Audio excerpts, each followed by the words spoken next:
Hi everyone, still here and welcome to another video. In this one we're going to be going over the update for Star Wars: The Old Republic 6.1.1. We will not go over all the changes and bug fixes that have been in this particular patch. Instead we're gonna focus on stuff that is first relevant to the recent guides I have made for you guys, and some changes involving the endgame content. Now first, we're jumping over to Bounty Hunter Mercenary and the arsenal changes. So literally the guide I made recently. Power Launcher now increases the damage of Railshot, Tracer Missile, Heat Seeker Missiles and Electronet by 10%. Until now it was 5%. I noticed in operations and in flashpoints that indeed my DPS slightly increased, which is a good thing. Finally we got some love on the arsenal. From other changes, Jet Rebounder cooldown reduction for Jet Boost can now trigger once every second, down from once every 1.5 seconds, and Jet Rebounder causes Jet Boost to grant 2 charges of Supercharge when activated, for those that didn't know. Cool change, I guess. Pretty straightforward, nothing to discuss more about it. Fixed the Apex Predator set bonus that Power Shot currently scales crits. The last stack currently grants 50% crit chance to all listed abilities. Pretty straightforward, they just fixed one of the sets. Let's move on to the Bodyguard. Now this is actually quite interesting change, because until recently with my guild and my colleagues that do endgame content with me, we had the discussion that the Sorcerer is getting buffed, and specifically the healing spec. So it's gonna be more relevant than it used to be, because it's slightly, many people over time since 6.0 notice that Sorcerer Healer is slightly under buffed, if you know what I mean. And there you go, going for the Bodyguard, and you read the second line: increase the base light healing done by proactive medicine by roughly 338%. As for the other changes, healing done by Cult of Shell roughly by 30%, and base healing done by Healing Scan by roughly 6%. This is a good increase actually. Did the Mercenary need a debuff? In general 6.0, I think all the healers needed a slight buff. So, there we have it for this one. Now let's move over to the other changes that should be important for the endgame content, starting off with the minor one. The highlight and story mode operations are now properly renewed every 24 hours. Okay, pretty straightforward, a minor bug fix. But now let's go over the Training Dummy. Training Dummy armor reduction module item now applies to all operation debuffs currently to an operation Training Dummy.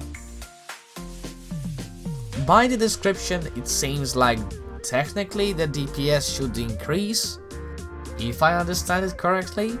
However, what I noticed with a few of my friends, and we had a discussion of that with a few other people that do endgame content on hard modes, nightmares, endgame content in general, that some of the parses on some classes actually went down. I checked that myself since yesterday. I did many hours of parsing, and I noticed that indeed, even on my arsenal, which I haven't changed at all, what you see on the guide I made stayed the same. I haven't changed anything for my level 75 set. And somehow, slightly, not a big change, but still slightly, my DPS went down on it. Like I said, it's less than 1%, but it still did. And it was pretty consistent about that reduction. Either I lost a touch, which I doubt since I'm still doing it, or did the change involve it somehow, especially that I just been reading the changes to the Mercenary arsenal that's actually increased your damage. So that's probably have to do something with the fix of the dummy. Training Dummy Modulator items can now be used on the Operations Training Dummy in the Alderaan Noble Estate Stronghold. This is a good thing for those of you that have access to Alderaan Stronghold because without buying anything special apart from opening the rooms, you get the training dummy on Alderaan in one of the like abandoned buildings, I guess, which is actually very good for testing your AoE tacticals. You can see that in my guide actually when I'm presenting you how to use the AoE tactical. And now that you can apply the modulators, you can finally actually parse them fully, if you know what I mean. Players are now allowed to bolster to 70 against operations training dummies. This is a very cool add-on actually, since most of you that do the endgame content noticed that pretty much all the endgame content is for level 70. The only thing that you can use your level 75 fancy gear fully balanced for the 75 content is Meridian Flashpoint, Daxon Operation, that's the Nature of Progress operation, Megsha dailies, and Onderon dailies. That's the only place you can actually use the level 75 gear. And of course the PvP, but that's a different story. Everything else is level 70 and below. And so sometimes parsing, especially for example if you're applying for a raid team, or you have a raid team, yeah? And you're done with Daxon, or you are like a starting raid team, sort of like the new raid team that is in my guild, you first go over the older operations to see who is capable of it, blah blah blah, yada yada, training purposes, yeah? And you would like to know how people are doing in comparison to the experienced players, such as myself, in terms of DPS and healing, but you couldn't really do that properly, since balance of the class slightly changes because you shift your gear a little bit to adapt to level 70 content. For example, the most noticeable change is what I mentioned in the guide.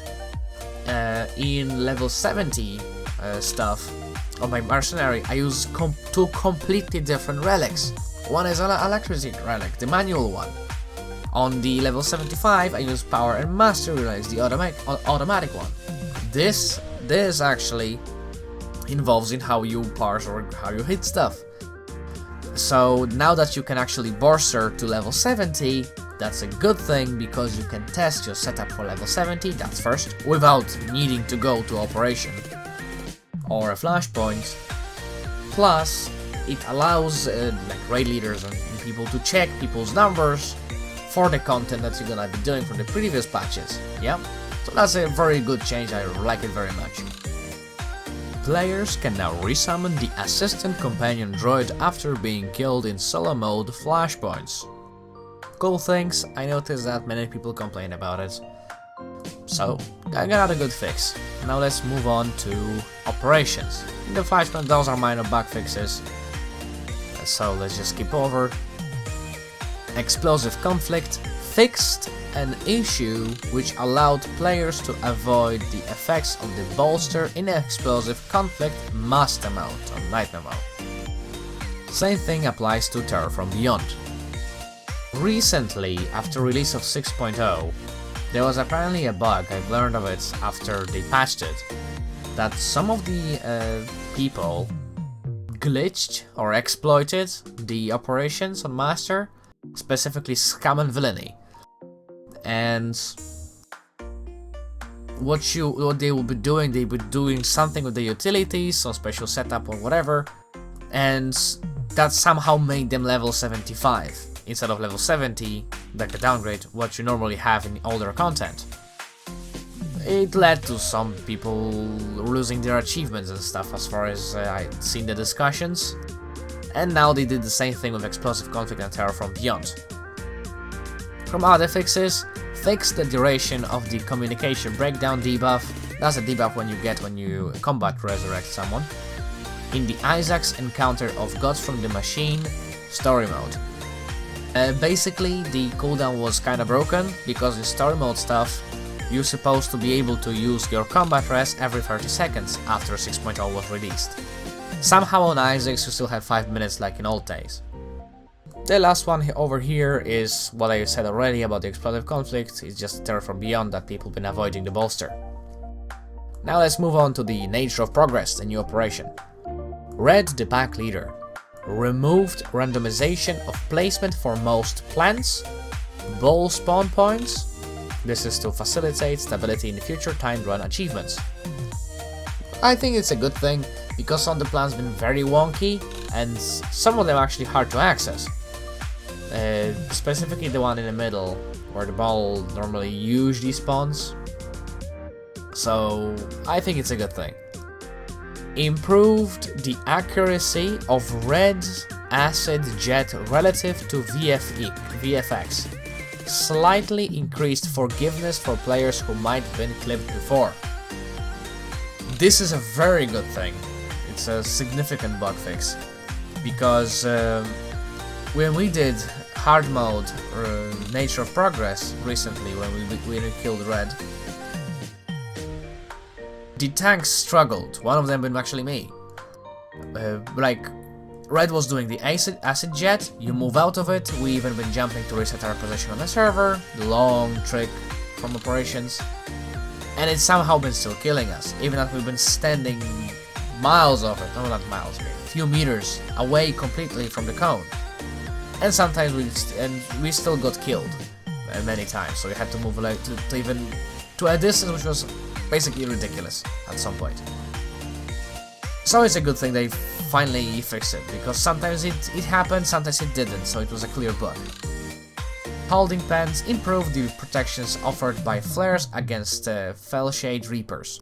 That's a good thing, because sometimes it was too random, and now it's gonna be just more stable and not overpowered in general.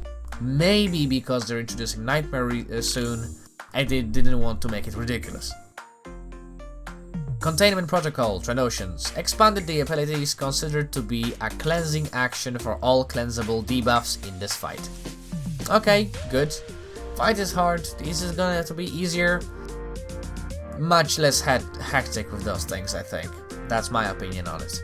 Titac Strike will no longer behave as though it was interrupted if players are thrown further than the range of the initial attack. Good bug fix, because indeed it did show on his cast bar that it's got interrupted when he was actually still going through with it. So it's a good thing, because that was actually quite misleading. I haven't noticed it myself fully on my skin, but the players I've been playing with, even in the same operation, noticed that. Adjusted the size of some AoE attacks by 0.5 meters to improve alignment with VFX. Good thing, because just like with red, it was kinda wonky. The Huntmaster. Oh, actually I haven't read that one. Improved some pathfinding related issues to hopefully reduce irregularity among charges. Okay. Changed the way combat persistent is handled to hopefully reduce the frequency of unexpected fight reset events. This one was very annoying. You're engaging with Huntmaster, you're fighting it, you're doing your best, whatever, doesn't matter, yeah, your effort. And then suddenly boss decides to reset. And you have to start over. And it was especially annoying for those that use the not reusable stims and adrenals, because it gets costly just because it's a bug. So that's a good fix. Improve the Huntmaster's stability when triggered a wipe event. Triggering a wipe event. Okay, good, because sometimes he was wonky there as well, and strange things could happen. Including a reset, of course. Alright, that's it what I have for you today, guys. Leave a like if you like it, if you find it useful, and consider subscribing for more content like this. And I will see you in the next one. See ya. You can't touch my skin. I know what you're